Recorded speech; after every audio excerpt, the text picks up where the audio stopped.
څنګه زو خپل دویم ریپورت طرف ته چې د پاکستان مسلم لیگ نون سعودي عرب د سابقه وفاقي وزیر او رکن قومي اسمبلی سردار محمد یوسف او رکن پنجاب اسمبلی ملک فلک شیر په اعزاز کې په ریاض سعودي عرب کې د یو دستوري تابع کړي و. راځي چې وګورو دا ریپورت. सऊदी अरब के दारहुकूमत रियाद में मुस्लिम लीग नून सऊदी अरब की जानिब से मुनक्कदा तकरीब में साबिक वफाकी वजीर मेंबर कौमी असम्बली सरदार मोहम्मद यूसुफ ने शुरा से इजहार ख्याल करते हुए कहा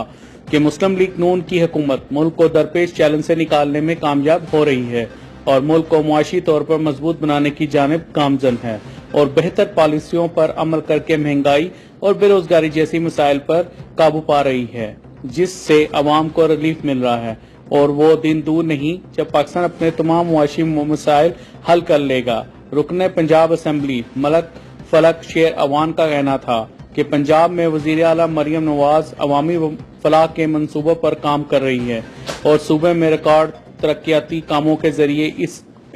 इसे एक मिसाली मंसूबा बना रही है. मुस्लिम लीग नून अवाम की तरक्की पर यकीन रखती है और हम मियां नवाज शरीफ और शहबाज शरीफ की क़यादत में मुल्क कौम की बेहतरी के लिए काम कर रहे हैं. तकरीब से मुस्लिम लीग नून सऊदी अरब के सदर शेख सईद अहमद, सीनियर नायब सदर महमूद अल हक डोगर, सदर रियाज रीजन इदनान भट्ट,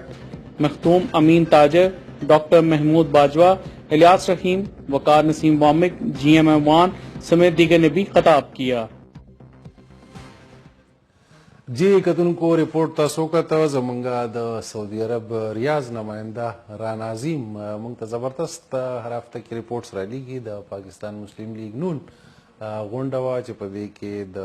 سابقه وفاقي